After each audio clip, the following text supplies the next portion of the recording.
Everyone. Yes, hi. Really pleased to be here. Now, Keith, I can see behind you this, which is lovely, the fact that we can see your art, we can see what you do. Painting from being a child, I mean, have you always painted, always loved it? Yeah, it started in school, and that's always a good place to experiment and play. And I was told, I guess, that I had an ability to draw. And I started to teach myself from Marvel comic characters like the Incredible Hulk, Superman, Spider-Man, and that's really where I learned to form lines, shading, and produce pictures that I was quite pleased with. So yes, from an early age, Aaron, yeah. So when did it all change for you? When did it become necessary to join MFPA and paint differently? Paint differently. I guess that was back in, in 1995, a page turned on a new chapter in my life when I had a car accident. I broke my neck at C5-6, meaning that I'm paralyzed from the top of my chest down. I can't use my hands, and I've got limited use of my arms. So the Christmas of that year, after coming out of hospital, of the following year, in fact, in 1996, my mother-in-law bought me a book called Painter's Perk. And this was a very inspirational book. It was all about the mouth and foot painting artists, the great tragedies that they had suffered in their lives through illness, accident, birth defect, but most importantly, the great successes that they had turned them into from painting, from art, and I thought, I've got to give this a go. It must have been easy and very tempting to give up and think, I can't do it anymore. The feeling won't be the same. I feel the brush through my hands. I feel what I'm doing to the page. It's such an enormous transference of power to a different part of the body. There must have been times at the beginning where you felt like giving up. Oh, yeah. Plenty of times. But, I started practicing for 10 minutes a day. I had broken my neck and it was the weakest part of my body. So that was the first part, getting the strength together and building that muscle. I was just pleased to do anything at the time. It really didn't matter. It was a great success just to put a pencil on paper or mess around with some oils or watercolors. I really didn't know what I was doing. I was just playing with it. And I guess that is what I really do today. I play. And that's the wonderful thing about art, that if you don't treat it too seriously with an end result initially, allow yourself to make mistakes, which I do on a regular basis. That's all part and parcel of life's rich tapestry, I think. What about media? What's your favorite medium? You were talking about pencil, watercolor, oil, acrylic, presumably. Which suits you best? Well, you can see a body of work behind me there, Alan, where I don't know if you can see above the big painting there. There's various charcoals. They're all around my studio. I'm very lucky to have such a phenomenal space. It took 18 years to get to this level where I could have all of this done for me. It took a long time to realize what I was after, I guess. But this light-filled space, the sun I've blocked out right now, but it's really magical out there, but it streams in through here. And this body of work, so I work in charcoal, a lot of drawing. It occupies a large part of my day, surprisingly, when I produce paintings, because that's where I experiment. I try out ideas, things don't work, which is what I expect. So I try many different ways of working. And then I start to understand what I'm trying to paint and find ways of expressing it, really. So from charcoal onto oil painting, traditional oil painting. I don't know about you. I know that you had you left school with an O level in art, and I did. and you have always been attracted to art. So I'd be interested to ask also, Alan, what have you tried? What medium? What do you find most comfortable to work with? I don't know that I find anything comfortable. I love your, and because the problem with painting is if you lack, I look at yours and you have talent. Now, I might have a bit of aptitude, but there's precious little talent in terms of painting. So my design forte, if you like, if such as it is, comes to the fore in designing gardens, in putting plants together. So I suppose I work better with plant material than I do with, I've never painted in oil. I've never painted in acrylic. I dabble in watercolor. I mean, I rather rashly I've done a couple of books that have used my illustrations. I did one called Fill My Stocking a few years ago. I did little watercolors for this, but they really are sort of little, pathetic little watercolors, really, tiny little vignettes. And then recently I did this little book of poetry called Marigolds, Myrtle and Moles, and I rather enjoyed painting a dancing mole. It's a very limited scope for me. And as I say, every now and again, I think, oh, I should get myself an easel, get myself some acrylics and just daub. And maybe I should, perhaps I'm too frightened, Keith. I think you need bravery, don't you, to put something on the canvas? I remember reading not that long ago, you mentioned bravery. Winston Churchill called it audacity because I read his little book, Painting as a Pastime. And and painting was very important to him in the very difficult and dark days of the Second World War. And he said, like, he didn't have the time to experiment and to follow a course of learning in art that traditional artists would follow. And therefore he had to cut to the chase. And audacity was the way that he approached it. You just have to be brave and throw it on a canvas, splash it around, and not be afraid to make mistakes. I guess that's what I was talking about. Be kind to yourselves, everyone, and recognize that mistakes are part and parcel of finding solutions and directions to where you want to go with it. But you do need to have an eye. I mean, I'm looking at that painting over your left shoulder now, the one of the boat in the water. And there is an ability in an artist, now this sounds obvious, but it is, to see colour, to see tone.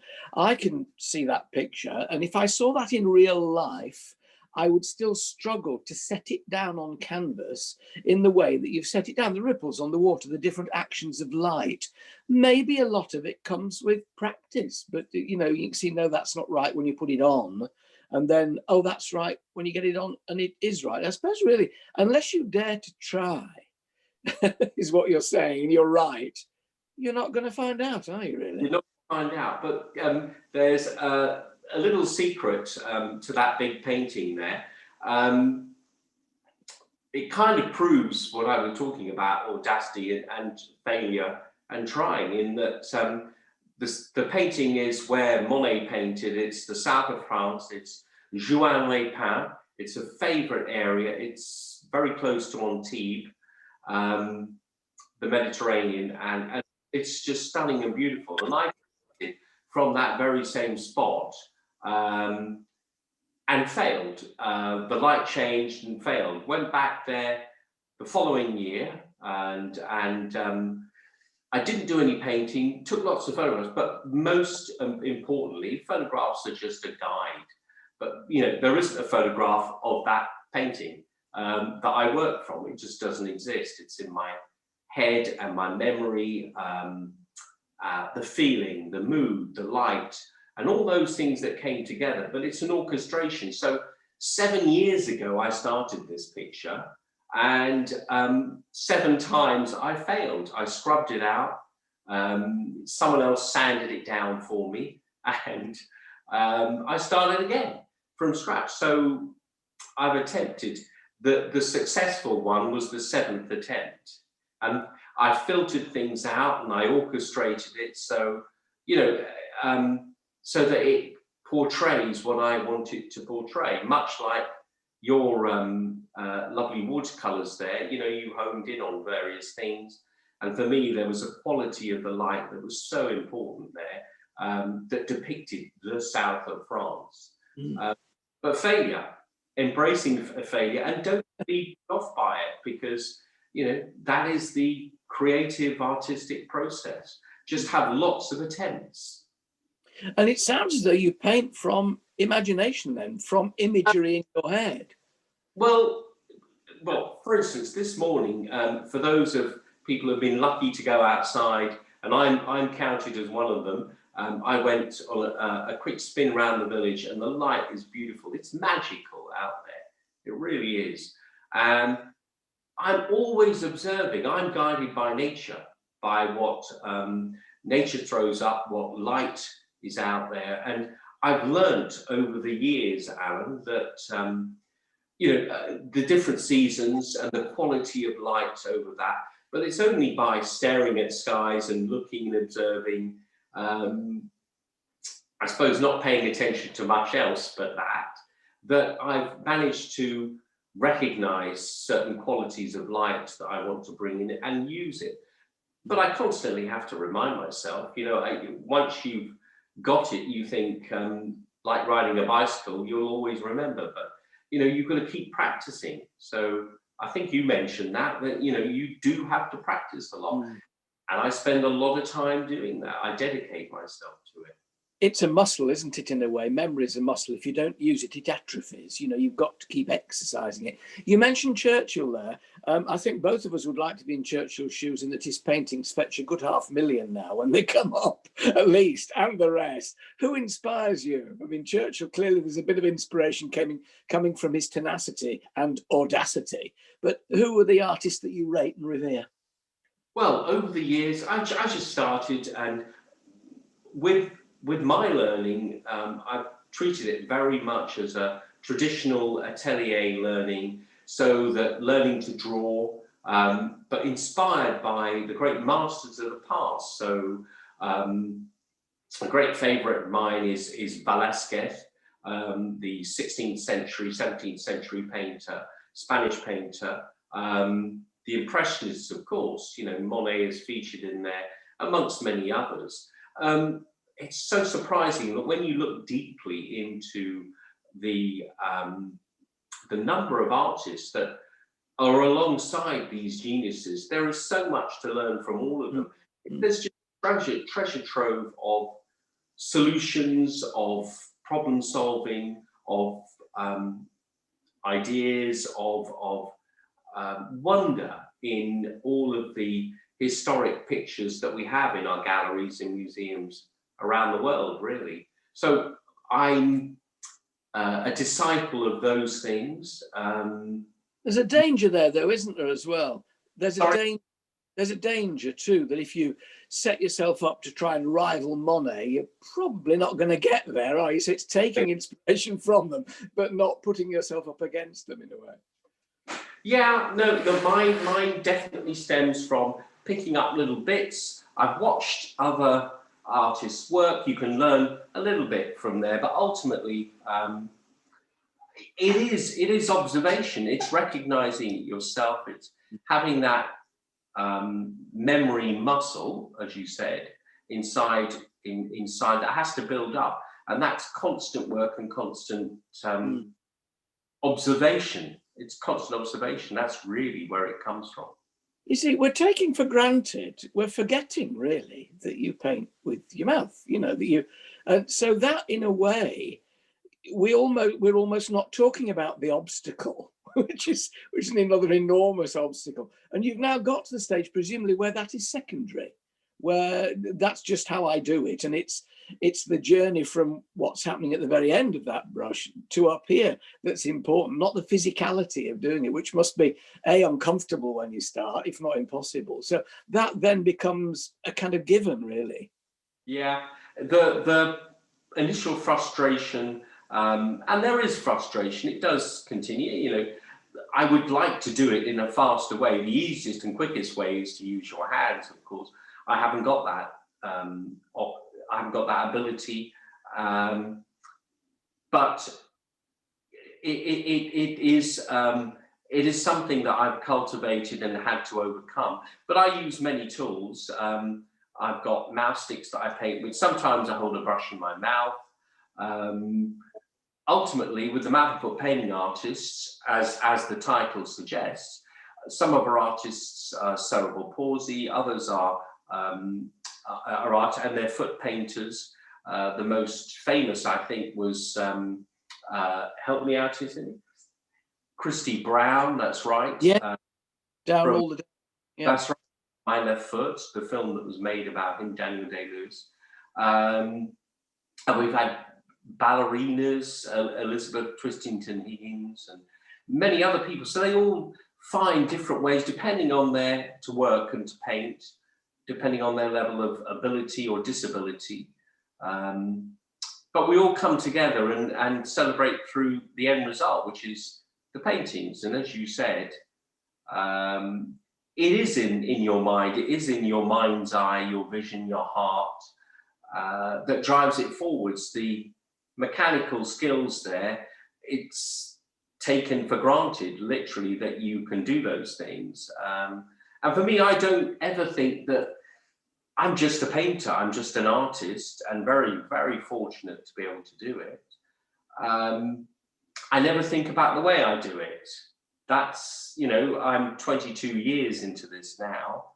I'm very much still enjoying it, still driven. And I suppose the secret, if someone asked me that, would be just to be so excited by what you're doing and learning new things all the time. I would imagine, how do you feel about you in your creative endeavors through garden design, through writing books, and a novelist, and many other things? So you've kept that freshness as well, Alan. How do you keep it going? I think I always remember the words of Beatrix Potter, Peter Rabbit, Joanne Potter, who said it's important to keep the child in you alive. I've never had any difficulty in doing that. The child is alive and kicking in me, and sometimes I have to pretend I'm grown up, and I'm not really. It's to keep being curious, I think, really. Funnily enough, this morning, before we were doing this, I just pulled down a book off a shelf by a man called Peter Smithers, who wrote a book, Sir Peter Smithers, who was a diplomat and a keen gardener, and it's called The Adventures of a Gardener. And I pulled this book off the shelf. I've got a lot of books, a lot of books, and I just caught my eye, and I remembered I grow a Daphne in the garden, Daphne Bolua, that it came via him through a friend. And it's this little serendipity of life. And I pulled the book down and I opened it, and it opened, this book, at the page about this Daphne. And I thought, right, I'm going to read that later and go out, and it's in flower now in the garden, and read more about it. So there's always information to gather. And when I pulled it down, I felt that little ripple of excitement. Yeah. A refreshment, if you like. And I think that's important to keep it going. I'm looking out now, and the garden here, we've been here nearly 20 years now.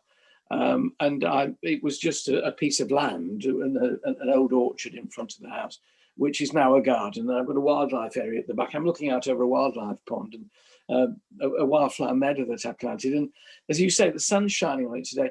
I get that lift, except on Monday when it was filthy and grey and wet and muddy, and then you think, oh, come on, buck up.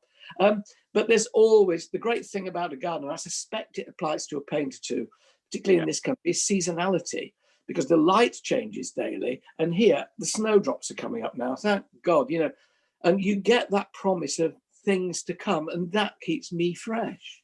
Yeah, absolutely. I had a spin around my garden as well, and I can see all the shoots coming through the ground now, snowdrops there, and it lifted me.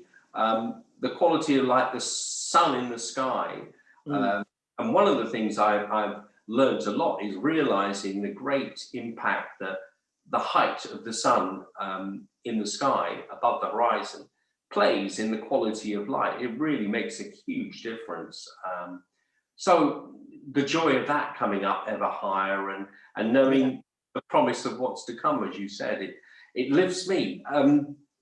One of the things that's kept me really focused in the difficult time, which everyone's experiencing around the world, taken out of their normal routines. I'm very lucky to have my studio and my creative space, which has kept me wanting to learn new things and keep me focused. It's kept me mentally sane, I guess, as well. I think And the garden, sorry, the, Alan? the gardens had that effect as well, you know, to actually get out there, and it's real. And it's whatever else is going on in the world that is, well, pandemic isn't of our making at all, but, you know, there's a lot of feeling today. It's all down to man. It's all his fault. It's, you know, we beat ourselves up quite a lot, sometimes quite justifiably. But when you look out there, however fragile the world is, there's a stability to the earth, to the trees, to the shoots that come through. And it acts as a really good sheet anchor. And I think to put your trust in nature in a way, and you're reflecting nature in your paintings. So your paintings are a conduit of that very thing. It is stabilizing. It does, as you say, help mental health. It just reminds us all that, God willing, if we're careful with it, it will carry on being there and being like that. And it reminds us of our duty to cherish it and be good stewards of the earth, really. Absolutely, I completely agree with everything you said. A lot of us, I think, around the planet have had that time in lockdown at various times to appreciate it and to recognize it and to really enjoy the walks that they go on and take it all in. And they're all great positive things. For me, when I go and do that, you know, I want to capture it. I want to translate it into a work of art or just a little study, a little picture, a moment in time. It's almost like the little paintings that I've got many in and around the studio here are diary entries. Yeah.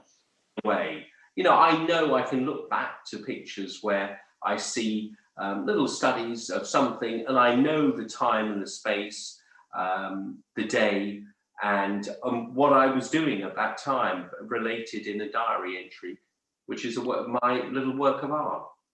What about ambitions? I mean, okay, Keith, here you are. You can have an exhibition wherever you want. You can, you know, do you have goals like that? Do you want to get yourself an exhibition in a certain place? And this is what I really want. Yeah, exhibitions are tremendous. I really do enjoy meeting people and talking to them about their passion as well. And yeah, and people say to me, "Well, I'm no good. I fail," and they don't realise that I'm just full of failure as well. It's the same thing. Exhibitions, I had one last year. Surprisingly, it took part without me. The paintings were transported there, but a number that were cancelled that were to do with. I think you may have heard of this, Alan. They're Horatio's Garden. It's Yeah. I'm involved with that, and I had an exhibition organised as a fundraiser for them. And Horatio's Garden is a charity that was set up to create gardens. Various people have got involved, gardeners, and helped create gardens in spinal hospitals up and down the country. And the one that I was particularly involved with is Stoke Mandeville, which is where I went for my rehabilitation. And Joe Swift was involved with that. It's a beautiful space. So that was an exhibition that couldn't take place, amongst others, that hopefully will move forwards to possibly sometime this year. And I've planned one at least that will take place. But ultimately, I'll still keep producing. It takes a long time for me to produce a good body of work, 50, 60 paintings. So I'm building that portfolio up with a view to when that day comes, which it will come soon, that I can show these pictures. It's a time I get to see them all together, because when I finish them, or move on to another image, another country, another subject matter, then they get put away and I just don't see them.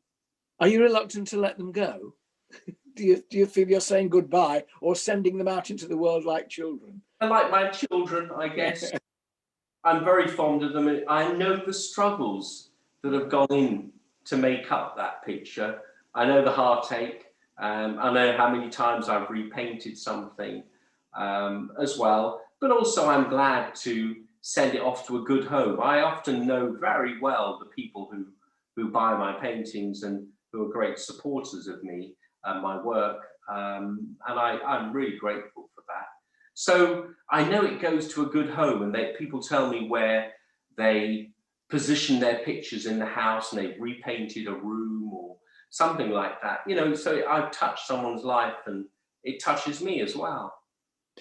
The mouth and foot painting artist has really obviously transformed your life. I mean, without it, you wouldn't have had this outlet for your emotion or your talent. You must be hugely glad that you encountered them. Yeah, well, the mouth and foot painting art has been a stepping stone to a wonderful new career, direction, purpose, focus, and meaning in my life. It's given me a real identity, and for that I'm extremely grateful. It's been my salvation. Art has enriched my life in so many unimaginable ways I just couldn't have comprehended. So it's taken me on a journey to meet different people. I have a different group of friends. I've got some Royal Academician friends who've I've got to know and speak to over the years, and yeah, a really creative group of people that I've now come into contact with, where I never would have had that opportunity. So totally and utterly, unbelievably lucky. Yes, regardless of the situation that I find myself in, I see it as that. Yeah. But that situation must have changed your priorities. I imagine you must look, you might not say, but I imagine you would look at people sometimes and think, just be grateful for what you've got. Or, from your own point of view, you realize the truly important things in life and the things that really don't matter. So has it changed your perspective, your point of view of life?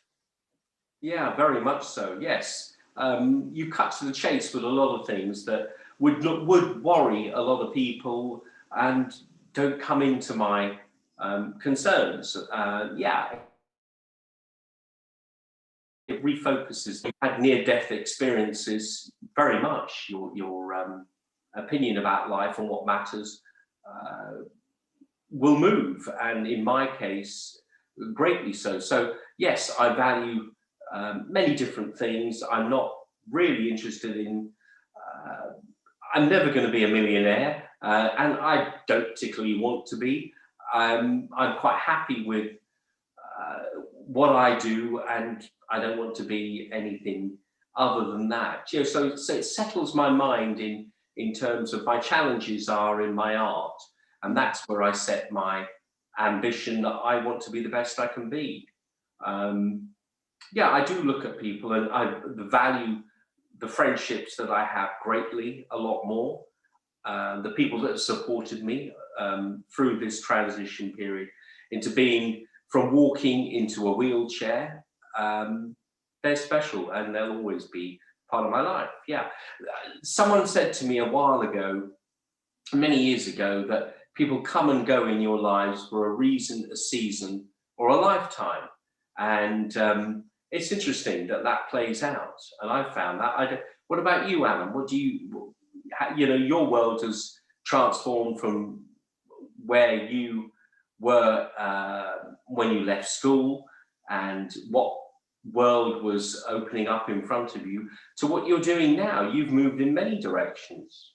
I know, nudged really by life. I think if you listen and you look, and you're fortunate enough to have these people I come to call enablers, who say, have you ever thought about doing, then see things in you that you often can't see yourself?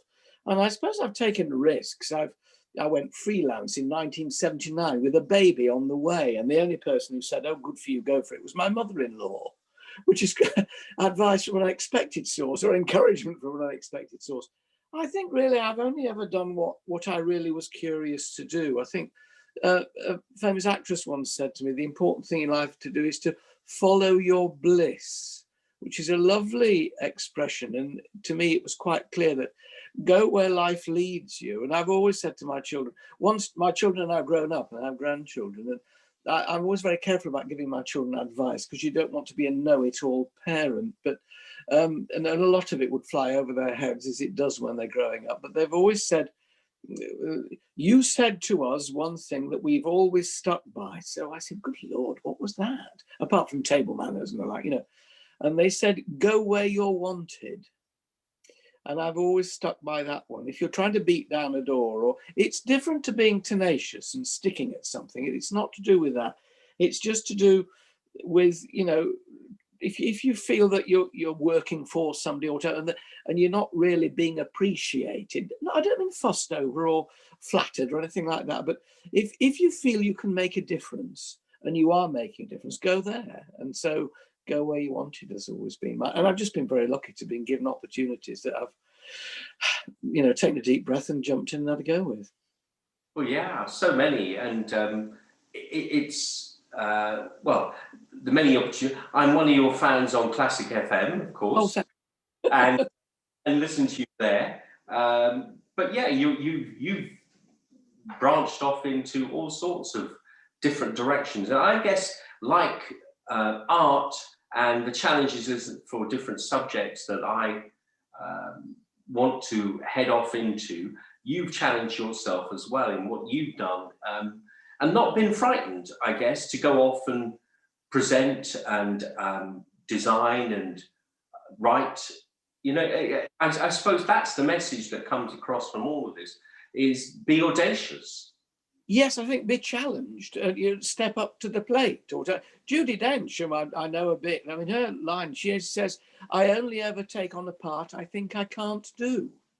Well, and you think, oh, goodness me. Well, you don't, I mean, most of us can't think of a part that Judi Dench couldn't do, but she sees it like that. And I think you do need to keep challenging yourself rather than, oh, I do this, and so I'll just keep on doing this until I hop the twig. I don't really want to be like that. I think the biggest regrets one has in life are, as they say, errors of omission rather than commission. If you do something and you have a go and you fail, well, at least you tried. If you don't try, you never know. And the what if in life is not a way to live, is it? What if I'd done that? What if? Oh, come on, do it and have a go. Yes, you might be shot down in flames, and particularly when you're in public life. You know, people love having a pop if you stick your head above the parapet. So I started life as a gardener. I became a horticultural journalist. Well, that's okay. That's kind of legit. I taught gardening. I then became a radio and TV gardener, and then I became a presenter. Well, what makes him think he can do that? He's a gardener. And it's not the public who like keeping you in your pigeonhole. It's journalists, critics. They feel safe if you've got a little box that you occupy, and they feel a bit nervous or jealous, depending on which way you look at it. And I'm not being bitter. If you come out of that box and try something else, and you've got to be ready for that and think, well, you know, I'm doing my best. I'm having a go. And sometimes it doesn't work, but sometimes it does. And I like people, and I've always been curious, particularly about people like you. I mean, this isn't a chore talking to you, Keith. It's learning. It's that curiosity again, and it's fascinating when I look at what's behind you as we're talking and what you've achieved and how you've achieved it. It's enriching, and I think if my big goal in life is to open people's eyes to the great outdoors and their responsibility to that little piece of earth outside the door. Because a lot of people talk about global warming and climate change and big empirical issues that most people feel powerless to change, but you change it in that square yard outside your door. And my life's work is connecting people to that, giving them a thrill and making them realize they can make a difference, which sounds a bit like a sermon. So I'm sorry to have gone on about that. No, I'm completely agree with you. The most important thing for all of us is to get a grip of that and what's going on with, as you said, the climate crisis, and what we can do in our small ways out in our gardens. And we're doing that, planting trees and enriching the space that we have. And if we all did that together, then it would create a big movement, wouldn't it? Which is already happening now, and some energy. So I'm really positive for this year that change is coming, good change is coming. And if I can show that through paintings of gardens or nature and light, then to keep that going would be a wonderful thing, and to promote that. I need to ask you a most important question. There's an artist called Tom Yendall, and Tom is really desperate to know what would be your ideal 3-course meal. So I'll save that till last, you see. So Well, when I was brought up with second generation immigrant to this country. My parents are from Sri Lanka, Ceylon formerly, and they came over here. And one of the things that we did was try to fit in. So we had meals from many different quarters. So I haven't really got a favorite. I just love good food. So I'm happy with beans on toast, or lovely cordon bleu French cooking, or Asian Thai cooking, all of those things. I just love it all. And I just love trying new things. So there isn't a favorite 3-course. My comfort food is just food, full stop, good quality food. How about you, Alan? What about you? What would excite you in a 3-course meal when you can get out there to a restaurant? I'm very similar to you. I have odd favourites, which are many and varied. Being a Yorkshireman, obviously pies. I'm a great pie man. I try and limit my pies to 1 a week. Not necessarily pork. I've just discovered a firm up in Glasgow that makes wonderful beef pies called York's. York's beef pies are delicious. I love spaghetti carbonara. And if we go out to an Italian restaurant, I can't resist melon and parma ham followed by spaghetti carbonara. My father, when the first Chinese restaurant opened in Ilkley in Yorkshire back in the 1960s, my father came back from the Chinese restaurant. He was a classic, Yorkshireman with a relatively unadventurous appetite. And he came back from this restaurant, this Chinese restaurant. He said, "It's brilliant." I said, "Oh, wonderful. Chinese restaurant, brilliant." I said, "What did you have?" He said, "Mixed grill, followed by pear belle Hélène." And that was my father's idea of heaven. So, yeah, good food, any kind of good food. I do love it. And a glass of wine, and certainly a gin and tonic. Keith, it's been a delight talking to you. It's been lovely to look at what's up behind you. Sarah, do you want to come in again and field questions now? Because I'm sure there are other people who want to ask questions too. But bless your heart, keep doing what you do. It's inspirational. It's lovely. Thank you, Alan. It's been a pleasure to talk to you as well this morning.